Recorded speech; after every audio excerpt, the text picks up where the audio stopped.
बेटी के नखरे। महक और मोहन के घर काफी सालों बाद एक बेटी होती है। वो उसे देखकर काफी खुश रहते। उस बच्ची की छोटी सी छोटी चीजों का ख्याल रखते।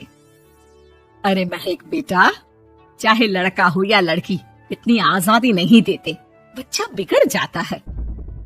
आपको पता ही क्या है सासू माँ, चुप रहिए। हम दोनों कमाते ही क्यों हैं? इन बच्चों के लिए ना। देखिए तो कैसे प्यारे प्यारे पैरों से चल रही है, कितनी प्यारी लग रही है। अब मैं क्या इसके पैर काट कर बेड पर बिठा दूं इसे? अरे मैंने ऐसा तो नहीं कहा। मेरे कहने का मतलब ये था कि बस करो ना माँ, क्या सारा दिन टोका चाकी करती रहती हो। अरे करने दो ना जो कर रही है। दोनों मियाँ बीवी अपने अपने काम में लग जाते हैं और सास मंदिर चली जाती है। लेकिन बेटी सौम्या घर में तेल का डिब्बा लेकर फैला देती है। घर को तो मैं पराठे की तरह सेक दूंगी। मैंने सारा तेल फैला दिया, अब मैं इसे सेक दूंगी। महक कमरे में आती है जहाँ सारे तरफ तेल ही तेल फैला हुआ होता है। अरे मोहन देखो तो, अपनी छोटी सी बच्ची की हरकत, पूरे घर में तेल फैला दिया। मोहन भी आकर हंसने लगता है। छोटी सी सौम्या को लगता ही नहीं कि उसने कोई गलत काम किया है। वो भी खुश हो जाती है। अब तो आए दिन वो कोई ना कोई नया नुकसान करती। कभी टूथपेस्ट गिरा देती तो कभी डिटर्जेंट। हालत ये थी कि घर का राशन किसी किसी महीने तो 2 बार भरना पड़ता। रोज ये कोई ना कोई नुकसान करके खड़ी होती है। अरे तो क्या हो गया माँ जी, बच्ची है, बच्चों वाले काम ही करेगी ना। आप बिना पता नहीं क्यों उसी के पीछे पड़ी होती हैं। धीरे धीरे सौम्या बड़ी होती है। एक दिन, माँ देखो दरवाजा खोलो, वो ऑनलाइन मैंने जीन्स मंगवाई थी, वो आई होगी। 3000 दे देना और पैकेट ले लेना। 3000? ऐसे कैसे जीन्स है बेटा, ये तो बहुत बड़ा अमाउंट है। माँ फालतू बात थोड़ा कम ही किया करो और जल्दी जाओ, वरना समझ लो खाना नहीं खाऊंगी मैं आज सारा दिन। सास वहीं खड़ी सब देख रही थी, लेकिन अब तो उन्होंने भी बोलना छोड़ दिया था।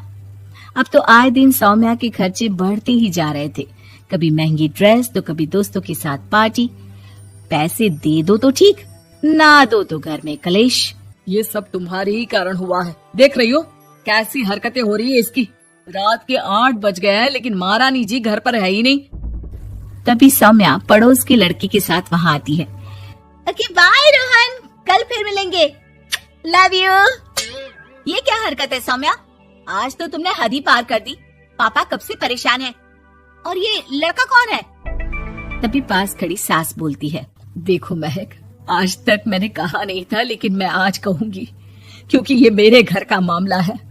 मैं नहीं चाहती कि मेरे बेटे का खानदान खराब हो या फिर कोई हम लोगों के घर के लिए बात करे। जाओ इसे ऊपर कमरे में छोड़ाओ, इससे कल बात करेंगे। मॉम देखो ना दादी क्या बोल रही है, चुप कराओ ना इनको, जैसे हमेशा करा देती हो। महक को अपनी गलती का एहसास हो रहा था। वो चुपचाप खड़ी होती है।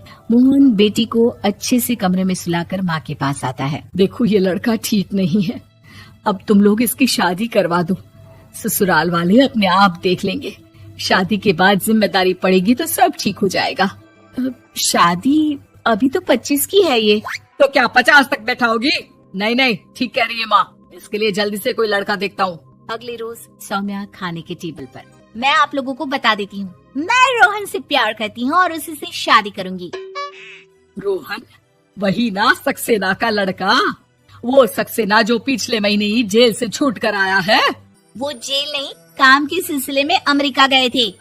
अच्छा, सक्सेना अमेरिका गया था तो क्या पैसा वैसा कमा कर नहीं आया? ये देख रही है ब्लाउज, उसकी बीवी ने सिला था मेरा।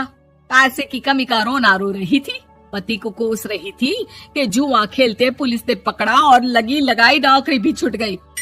दादी कुछ भी मत बोलो। दादी को चुप कराओ ना। दादी जो बोल रही है ठीक बोल रही है। तेरे पापा ने तुझे देखने के लिए लड़के वालों को कल बुलाया है, समझी? अगली रोज लड़के वाले सौम्या को देखने आते हैं और उसकी शादी मयंक से हो जाती है। शादी के बाद सौम्या मायके आती है। वाह माँ, कितनी अच्छी शादी कराई है आप लोगों ने मेरी, लेकिन मुझे कुछ दिन और यहाँ रहना है। अरे बेटी, ये तेरा ही तो घर है, जितनी मर्जी रहे। और क्या, दामाद जी कैसे हैं?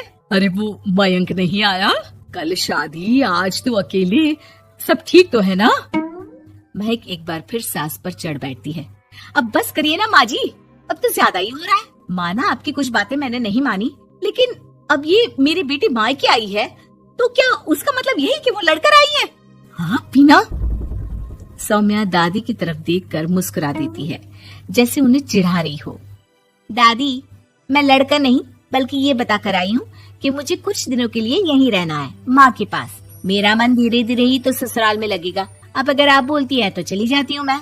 अरे नहीं नहीं बेटी, ये मतलब नहीं था तेरे दादी के बोलने का। सौम्या कमरे में चली जाती है और अगले ही पल जींस टॉप पहनकर बाहर आती है। माँ, मैं ना अपनी सहेली के घर जा रही हूँ, आने में देर हो जाएगी, खाना मैं वहीं खा लूंगी। सौम्या सहेली के घर चली जाती है। अरे सौम्या ससुराल से आई है, कहीं दिखाई नहीं दे रही। वो सहेली के घर गई है, काफी दिनों बाद बच्ची का मन कर गया होगा। महक रहने दे, अब इतना हल्के में ना ले। लड़की अब किसी और की अमानत है, घर में इतनी देर से आएगी तो लोग क्या कहेंगे। और होता भी ऐसा ही है। दरवाजे में पुलिस आती है, जिसके साथ सौम्या होती है। ये आपकी बेटी है? जी जी, लेकिन क्या हो गया? पापा, मैं और रीना घूम रहे थे तो रोहन वहाँ आ गया। उसने मेरे गहने खींचने की कोशिश की, जब मैंने नहीं दिया तो मुझे धक्का मारकर मेरे गहने ले लिए। पापा, मुझे माफ कर दो, मुझे ना मयंक के पास जाना है, आप उसे फोन कर दो, वो मुझे ले जाएगा। दादी आप ठीक कहती थी, वो अच्छा लड़का नहीं है। कोई बात नहीं बेटा, मयंक का फोन आया था, उसे तेरी याद आ रही थी, लेकिन वो तुझे भी अपनी जिंदगी जीने से नहीं रोकना चाहता था। मैं उसे बोल दूंगी कि वो कल तुझे लेने आ जाए। अगले दिन, चलो सौम्या, मैंने आज रात की फिल्म की टिकट और 5 स्टार होटल में खाने के लिए टेबल बुक कर दी है। फिर क्या, सौम्या खुशी खुशी अपने ससुराल चली जाती है और महक को बड़ों के सीख की कीमत का पता चल जाता है।